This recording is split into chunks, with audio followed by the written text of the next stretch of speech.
Hello दोस्तों, welcome to बनाएंगे topper के आज के इस वीडियो के अंदर हम आपको बताएंगे दो चर वाले रैखिक समीकरण युग्म का जो 3.2 वाला पार्ट है वो हम बताने वाले हैं। और उससे रिलेटेड जो भी बेसिक बातें हैं पहले तो उसको हम समझेंगे और फिर आपको जो है क्वेश्चन की तरफ लेकर के चलेंगे और उदाहरण वगैरह सॉल्व कराएंगे और इसी वीडियो के अंदर उदाहरण भी सॉल्व हो जाएगा। पहले तो हम समझते हैं पहले तो मैंने ये सब चीज़ें पिछले वीडियो में बताई हुई हैं। आपने अगर फर्स्ट वीडियो इसकी देखी होगी तो आपको चीज़ें समझ में आ गई होंगी, लेकिन कुछ चीज़ें ऐसी हैं जो अभी आपको रिवाइज करा देते हैं, तब आपको क्वेश्चंस वगैरह समझ में आने लगेंगे। तो कुछ चीज़ें हमने बताई थी, जैसे चर क्या होते हैं, अचर क्या होते हैं, हमने चीज़ें बताई थी। और फिर हमने कहा था कि आपको दो समीकरण कुछ इस टाइप से दिए होंगे, दो समीकरण युग्म आपको दिए होंगे और फिर इन दोनों समीकरण युग्मों में से आपको निकालना पड़ेगा A1 की वैल्यू, A2 की वैल्यू और A1 की वैल्यू और यहाँ से B1 की वैल्यू और C1 की वैल्यू। यहाँ से भी A2 की वैल्यू, B2 की वैल्यू, C2 की वैल्यू निकल जाएगी आराम से। अब यहाँ पर रही बात, करना क्या होता है कि ये दोनों क्या है, रैखिक समीकरण युग्म है। अगर दोनों रेखाएं, जब भी हम ग्राफ पर किसी भी लाइन को, दो लाइन को प्लॉट करेंगे तो यहाँ पर हम क्या देखते हैं कि दोनों कब कब जो है समांतर रेखाएं होंगी, मतलब कब जो है ये दोनों रेखाएं जो है समांतर जाएंगी बिना इसको ग्राफ पर ड्रा किए। ठीक है, हमने बताया था कि A1/A2 is equal to B1/B2 is not equal to C1/C2 होता है। तब ये क्या होता है, इसका कोई हल नहीं होता है और रेखाएं क्या होती हैं, समांतर होती हैं। फिर हमने बताया कि जब A1/A2 की value is not equal to B1/B2 के होता है तो इसका कोई केवल एक हल होता है, मतलब एक यूनिक हल होता है और रेखाएं क्या होती हैं, एकदम प्रतिच्छेद करती हुई जाती हैं। और तीसरा चीज़ हमने यहाँ पर बताया था, संपाती रेखाएं क्या होती हैं। संपाती मतलब जिसके अपरिमित रूप से अनेक हल होते हैं। हमने बताया था कि जो रेखाएं होती हैं वो कई बिंदुओं से मिलकर के बनी होती हैं और ये जो बिंदु हैं, अगर इसके ऊपर एक लाइन और ड्रा कर दिया जाए तो ये कई बिंदुओं को काटती हुई जाती हैं, इसीलिए कहा गया है कि अपरिमित रूप से अनेक हल होते हैं। और क्वेश्चंस में आपसे पूछेगा कि संपाती रेखाएं हैं कि नहीं है, तो आप बताना कि A1/A2 is equal to B1/B2 is equal to C1/C2 के है, इसीलिए क्या है, संपाती रेखाएं हैं। और एक चीज़ और पूछता है बहुत ज़्यादा, संगत रेखाएं हैं कि नहीं है। देखो, जो क्या हो, संग संग हो उसे हम संगत रेखाएं कहते हैं। जैसे ये क्या है, दूर दूर है, कहीं भी आपस में टच नहीं कर रही हैं और यहाँ पर क्या है, यहाँ पर भी टच कर रही हैं और यहाँ पर भी टच कर रही हैं, तो ये दोनों ही जो होंगे वो क्या होंगे, संगत कहलाएंगे। क्या कहलाएंगे, संगत कहलाएंगे। इस बात को जरूर से जरूर याद रखना। ठीक है, तो और क्वेश्चंस वगैरह में ऐसे ही क्वेश्चंस भी पूछते हैं कि समांतर है कि नहीं है। और इस टाइम पर क्या पूछेगा, जब आप 3.2 के उदाहरण और क्वेश्चंस वगैरह सॉल्व करोगे तो उसमें एक चीज़ और पूछेगा कि ग्राफीय विधि से हल ज्ञात कीजिए। तो मैंने किसी भी समीकरण का जो हल है, जो मतलब किसी भी समीकरण का जो ग्राफ है उसको बनाना आपको सिखा दिया है, चीज़ें हो चुकी हैं। आपने पिछली वीडियो नहीं देखी होगी तो प्लीज़ उसको जा करके देखना, तभी ये वाली जो वीडियो है वो समझ में आने वाली है। ठीक है ना। चलिए बढ़ते हैं क्वेश्चंस की तरफ, उदाहरण देखते हैं। चलिए देखते हैं उदाहरण नंबर 4। ठीक है, सवाल 1 करोड़ के लिए। ठीक है, तो यहाँ पर जो सवाल दिया गया है वो दिया है, ग्राफ द्वारा जांच कीजिए कि समीकरण युग्म इतना संगत है। यदि ऐसा है, भाई ऐसा है, सबके पास पैसा है, ठीक है ना। तो यहाँ पर लिखा गया है ना, यदि ऐसा है तो उन्हें ग्राफ द्वारा हल कीजिए। तो यहाँ पर आपको ग्राफ द्वारा हल करना है। चलिए देखते हैं कैसे करते हैं। हमने आपको सारी चीज़ें बता दी हैं, बस आपको सिर्फ उन्हीं चीज़ों को अप्लाई करते जाना है, फटाक से आपका क्वेश्चन सॉल्व हो जाएगा। चलिए देखते हैं। सबसे पहले तो हम क्या करते हैं, यहाँ पर दोनों समीकरणों को लिख लेते हैं। तो ये आपका समीकरण रहा, x+3y बराबर दिया गया है 6 और ये दिया है 2x-3y बराबर दिया गया है 12। तो इसको हम सॉल्व कर रहे हैं ना, तो सॉल्व लिख देते हैं भाई। ठीक, और यहाँ पर हम क्या करते हैं, समीकरण 1 से, यहाँ जो समीकरण 1 जो है, हमने बताया था समीकरण 1 से आपको एक डिब्बा बनाना है। लो भाई, हमने डिब्बा बना दिया।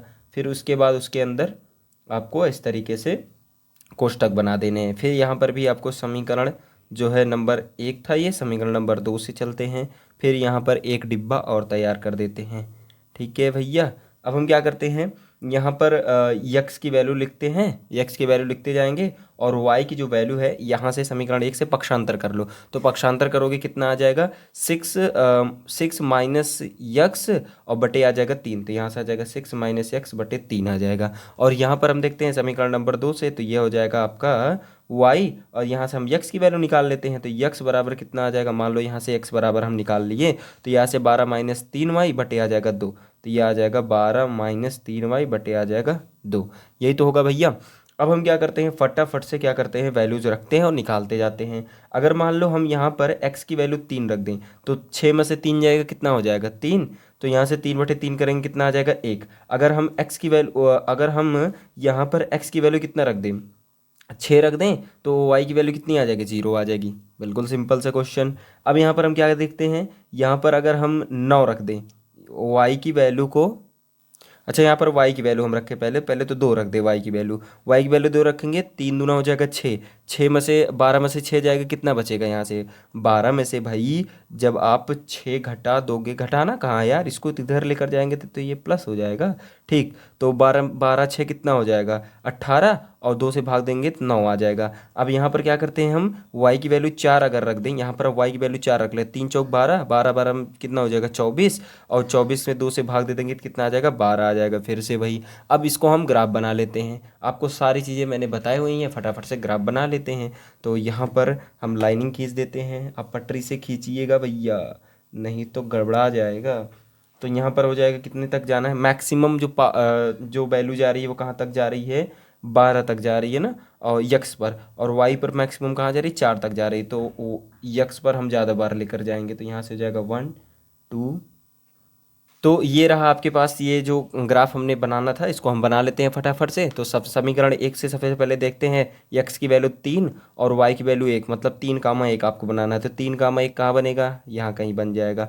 अब देखो यहाँ पर इसकी वैल्यू कितनी है, 0, 6, मतलब y पर 0, x पर 6, तो यहाँ कहीं आकर के बनेगा, तो ये x पर 6 हो गया। इन दोनों को हम मिलाती हुई एक रेखा बना देते हैं कुछ इस टाइप से,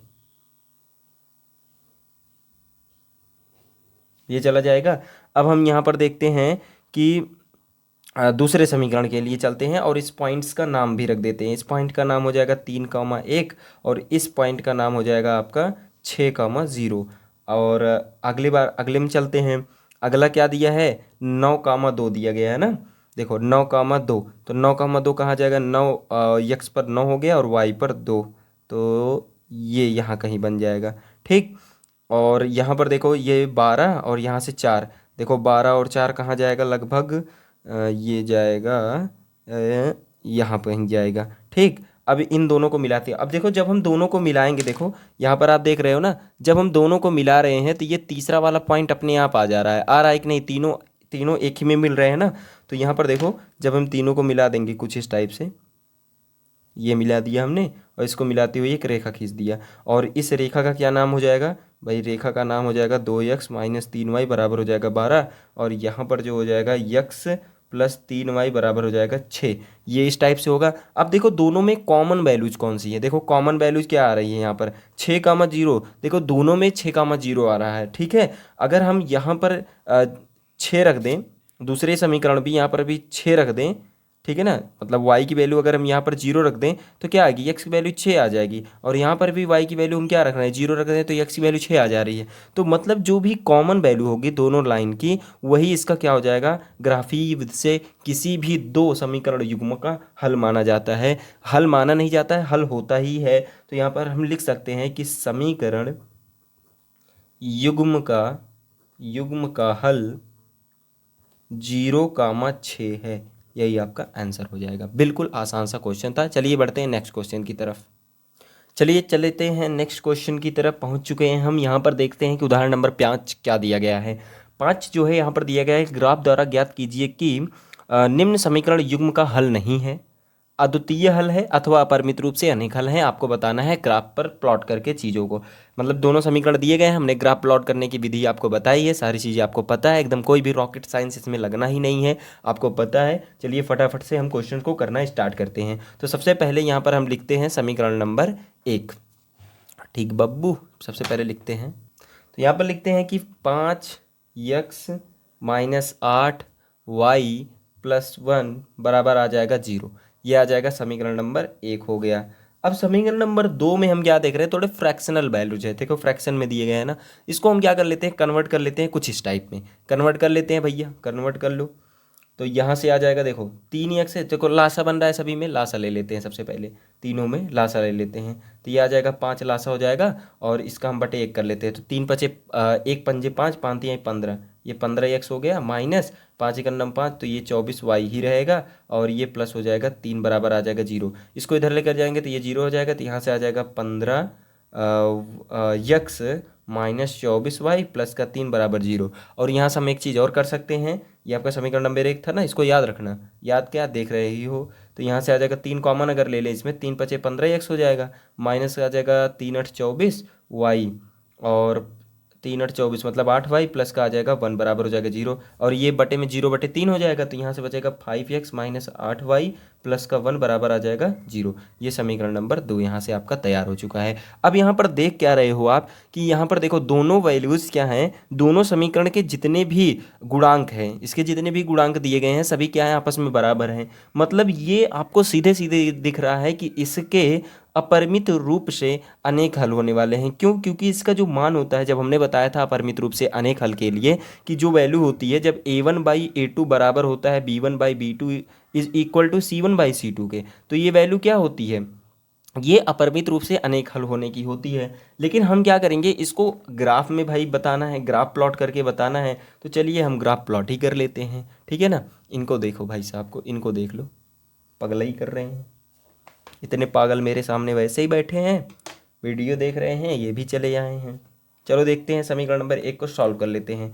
तो यहाँ से देखते हैं समीकरण नंबर 1, समीकरण नंबर 1, समीकरण नंबर 1 से हम क्या देखते हैं भैया, समीकरण नंबर 1 से हम क्या करते हैं, सबसे पहले तो वैल्यूज़ लिख लेते हैं, जैसे हमने बताया था भाई कोष्टक बनाना जरूरी है। समीकरण नंबर 2, समीकरण नंबर 2 का कोष्टक यहाँ बना लेते हैं, यहाँ हमने बना लिया।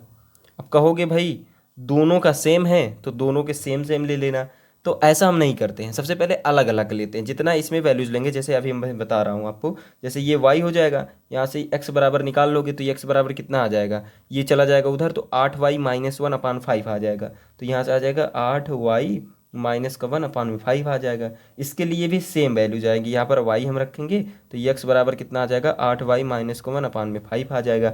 अब हम दोनों के लिए अलग अलग वैल्यू, जैसे यहाँ पर देखो क्या ले रहे हैं, अगर हम x की वैल्यू 2 ले लेते हैं, ठीक, अगर हम x की वैल्यू 2 ले ले, देखो यहाँ पर y की वैल्यू हमने 2 ले लिया, तो 8 दूना 16 में से एक जाएगा, कितना बचेगा 15, 15/5 करेंगे 3 मिल जाएगा। और अगर हम क्या ले लें, x की वैल्यू कितना, y की वैल्यू यहाँ से 11 ले लें, तो 11 अठे 88 होता है ना, 88 में से एक जाएगा, कितना बचेगा 11 अठे 88।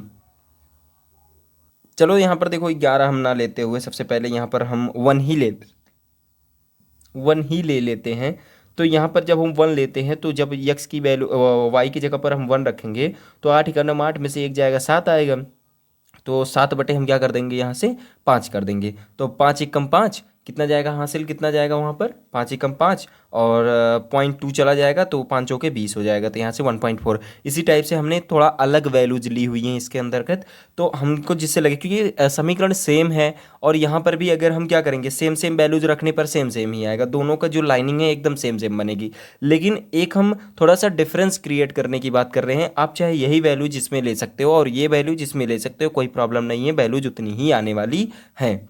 चलिए इस ग्राफ में ये वैल्यूज़ को हम जल्दी जल्दी से प्लॉट कर देते हैं। तो यहाँ पर देखो कितना हो जाएगा, समीकरण 1 के लिए अगर हम देखते हैं तो यहाँ पर समीकरण 1 2 बराबर ही है, तो समीकरण 1 के लिए हम देख लेते हैं 3, 2, तो 3 x की वैल्यू और यहाँ से 2 ये हो जाएगी, ये पॉइंट हो जाएगा। और यहाँ पर देखो 1 और 1.4, 1 और 1.4 का मतलब x की वैल्यू हम 1 ले रहे हैं, सॉरी यार, ठीक है, x की वैल्यू यहाँ पर थोड़ी सी गड़बड़ हो चुकी है, नहीं ये ठीक है, ये वाला ठीक था।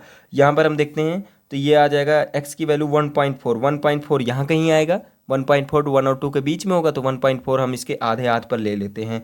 और y की वैल्यू कहाँ तक जाएगी, 1 तक जाएगी, तो ये वाला पॉइंट हम यहाँ से इंडिकेट कर देते हैं, तो दोनों यहाँ जा कर के मिल जाएंगे। और इन दोनों को हम क्या कर देते हैं, मिला देते हैं भैया, चलो मिला ही देते हैं फटाफट से, अब की बार थोड़ी सुविधा है हमारे पास पटरी की, ठीक। अब यहाँ पर हम क्या देखते हैं भाई, ये तो लाइन बन गई, और दूसरी वाली लाइन कहाँ जाएगी इसको भी देख लेते हैं। दूसरी वाली लाइन 6.2 और 4, तो 6.2 यहाँ कहीं बनेगी, और 4 कहाँ जाएगा, 4 जाएगा ये यहाँ कहीं आ जाएगा, 6.2 और 4 यहाँ कहीं आएगा ना, देखो इसी लाइन पर ही बनेगा, बिल्कुल आपको कुछ भी नहीं करना है, इसी लाइन पर दोनों पॉइंट्स बन जाएंगे। यहाँ पर देखो हम एक्स की वैल्यू कितनी, एक्स की वैल्यू हो जाएगा 4.6, 4.6 यहाँ कहीं आएगा और ये 3 पर जाएगा, तो 4.6 हो गया और ये 3 यहाँ कहीं चला जाएगा ना। देखो इसी लाइन पर ही आकर के ये तीनों वैल्यूज, अगर गैप आप बराबर बराबर लोगे तो आपको पूरी जो लाइनिंग की जो ये दोनों जो वैल्यूज़ हैं, जो पॉइंट्स हैं, वो एक ही लाइन पर ही बनेंगी। इस पॉइंट का नाम हम रख देते हैं, इस पॉइंट का नाम है 6.2, 4 और इस पॉइंट का नाम आ गया आपका 4.6, 3। देखो पॉइंट्स में भी लेकर जाओगे कोई दिक्कत नहीं, आराम से कर ले जाओगे, जल्दी भी होती है, ठीक है। आपको इतना सोचना नहीं पड़ता है कितना घटाएंगे कितनी कम वैल्यू आएगी, फटाक से लिखो, आराम से आंसर आपके पास सामने आ जाएगा। और इस पॉइंट का नाम हो जाएगा यहाँ से कितना हो जाएगा 2,3, 2,3, सॉरी 3,2 हो जाएगा इस पॉइंट का नाम। और इस पॉइंट का पॉइंट क्या होगा यहाँ का, ये हो जाएगा 1,1.1 हो जाएगा। तो इस टाइप से ये वाली वैल्यूज आपने, सारी वैल्यूज आपने रख दी और हमने देखा कि ये दोनों क्या है आपस में एकदम किस तरीके से है। हमने बताया था ना, अगर दोनों रेखाएं इस टाइप से दी गई हों, दोनों क्या एकदम चिपकी हुई हों, एक में ही चिपकी हुई जाती हों, एक में ही चिपकी हुई जाती हों, तो वो क्या होता है, संगत होता है। इसके अपरिमित रूप से अनेक हल होते हैं और क्या होता है ये चीज़, समपाती होता है, ठीक है ना। और यहाँ पर पूछ क्या रहा है, यहाँ पर पूछ रहा है कि बताइए कि इसके अपरिमित रूप से अनेक हल होंगे, अद्वितीय होगा या इसके कोई हल नहीं होंगे।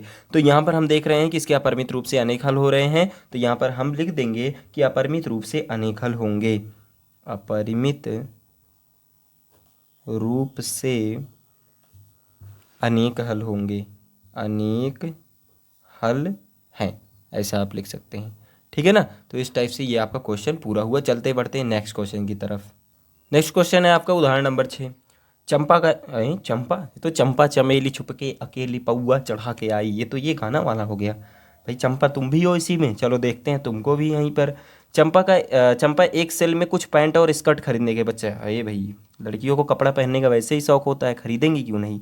तो यहाँ पर देखो स्कर्ट खरीदने गई, जब इनकी सहेलियों ने, भाई सहेलियाँ भी हैं, बहुत सही, सहेलियों ने पूछा कि प्रत्येक के कितने नग खरीदे, तो उसने उत्तर दिया स्कर्ट की संख्या खरीदी गई पैंटों की संख्या की दोगुनी से 2 कम है।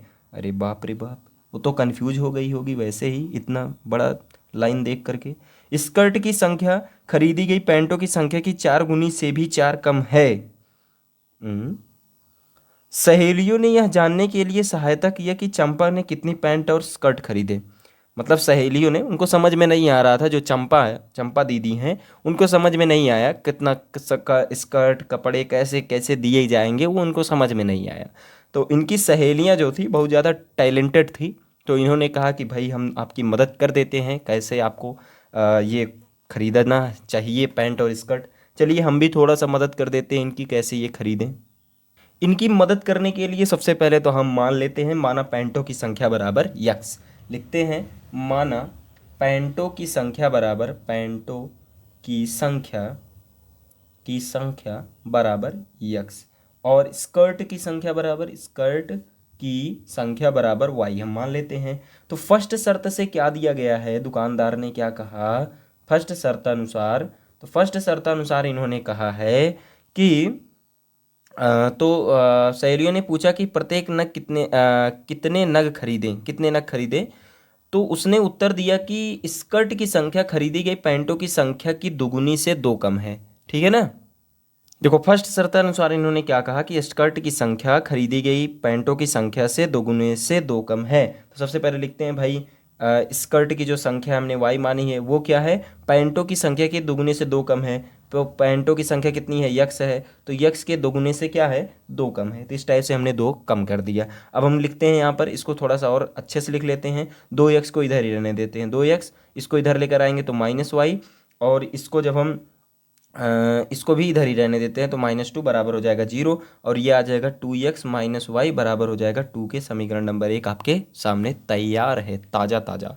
आगे बढ़ते हैं, दूसरे लाइन में इन्होंने कहा, क्या कहा भाई, स्कर्ट की संख्या खरीदी गई पैंटों की संख्या के 4 गुने से भी 4 कम है। मतलब चलिए देखते हैं, पहले तो सेकंड शर्तानुसार लिखते हैं, सेकंड शर्तानुसार, तो यहाँ से आ जाएगा सेकंड शर्तानुसार। यहाँ पर देखो क्या कह रहे हैं कि जो स्कर्ट की संख्या है भाई, स्कर्ट की संख्या है बराबर है किसके, खरीदी गई पैंटों की संख्या के 4 गुने से भी 4 कम है, मतलब 4x-4 है, ठीक है ना।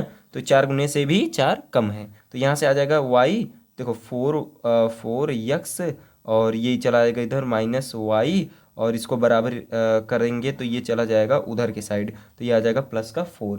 तो मतलब ये आ जाएगा समीकरण नंबर 2 आपका तैयार हो गया। अब समीकरण नंबर 1 समीकरण नंबर 2 तैयार है, बाकी जैसे ऑपरेशंस हम करते थे वही ऑपरेशंस इसमें भी करने हैं, फटाफट से कर देते हैं इनका पूरी तरीके से ऑपरेशन। तो यहाँ पर लिखते हैं समीकरण नंबर 1, तो ये हो गया समीकरण नंबर 1 से। समीकरण नंबर 1 से हम क्या देखते हैं भाई, कोष्टक बनाते हैं समीकरण 1 का, ये हमने बनाया, यहाँ पर y लिखा, यहाँ से x बराबर निकालेंगे, x बराबर कितना हो जाएगा 2, यहाँ से देखो भाई x बराबर अगर आप निकालते हो तो यहाँ से आ जाएगा माइनस को उधर चले जाएगा, तो 2 + y/2 हो जाएगा, 2 + y/, हो जाएगा 2। अब यहाँ पर हम रख देते हैं, देखो एक बार अगर हम 0 रखेंगे, y की वैल्यू 0 रखेंगे तो 1 मिलेगा, और यहाँ पर अगर हम y की वैल्यू 2 रख दें तो x की वैल्यू कितनी मिलेगी, 2 2 दूने 4, 2/2 कर देंगे तो यहाँ से आ जाएगा 2। अब देखो समीकरण नंबर 2 से चलते हैं, समीकरण 2 से आज तो भाई चंपा को समझा कर ही रहेंगे भाई, कितने रुपए आपके लगेंगे, चलो देखते हैं कब तक समझ में आता है इनको। आ तो जाना चाहिए, हम लोग इतना प्रयास कर रहे हैं अगर। तो यहाँ से देखो x की वैल्यू अगर निकाल लेंगे तो यहाँ से आ जाएगा कितना, उनकी सहेलियाँ क्या मदद करेंगी, इतने पावरफुल हम लोग हैं, हम लोग मदद करेंगे उनकी, ठीक है। तो सहेलियाँ भी देख रही होंगी उनकी, तो वो भी मदद कर दें चंपा की। तो यहाँ से आ जाए कितना, 4 + y/, कितना हो जाएगा 4। इसको जब सॉल्व करोगे तो यहाँ से देखो y की वैल्यू 0 रखोगे तो ये कितना हो जाएगा, 4/4 बराबर आ जाएगा 1। अब यहाँ पर हम y की वैल्यू कितनी रख दें 4, तो ये आ जाएगा 4 4 8, तो 4 4 8 में 4 से भाग देंगे कितना आ जाएगा 2, तो ये आ गया 2। अब फटाफट से ग्राफ प्लॉट कर लेते हैं, जल्दी जल्दी करते हैं भाई, टाइमलाइन बहुत तेज जा रहा है। क्यों, क्योंकि वीडियो लंबी हो जाती है ना तो बच्चे भागने लगते हैं, अरे यार बोर कर रहा है, ऐसे होता है, ठीक है। क्योंकि आपको कॉमेडी के अलावा कुछ और सूझता भी तो नहीं है, जितनी कॉमेडी वीडियो रहेगी उतना ही मज़ा आता है आपको।